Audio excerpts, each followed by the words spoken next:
जी दोस्तों, ये देख लें, ठीक है।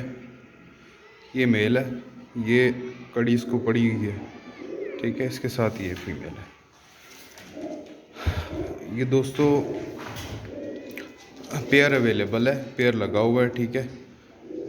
फर्स्ट टाइम बच्चे ये दे चुका है, ये सेकंड टाइम अब इसने रेडी है मादा ब्रीड के लिए, ठीक है दोस्तों।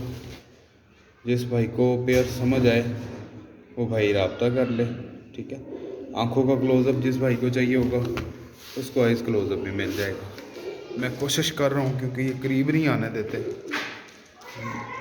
मस्ती करते हैं कि मैं आपको थोड़ा करीब से दिखा पाऊँ, ठीक है दोस्तों। ये पेयर है माशाल्लाह।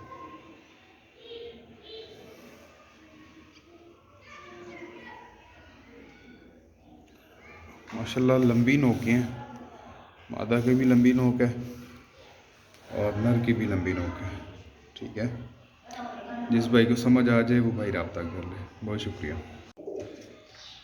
जी। अस्सलाम वालेकुम दोस्तों, ये मैरों वाली मादा है, इसके साथ ये रॉयल पट्टा है, ठीक है। ये इमरान आलम भाई के घर के पड़े हुए हैं, इसके पाँव में रिंग्स, ठीक है। मादा ने अंडा दिया हुआ है एक, ठीक है। और दूसरे अंडे के माशाल्लाह आज दे देगी, ठीक है दोस्तों। ये पेयर है, जिस भाई को समझ आए वो भाई रब्ता कर ले। लोकेशन जो है वो रावलपिंडी है, ठीक है।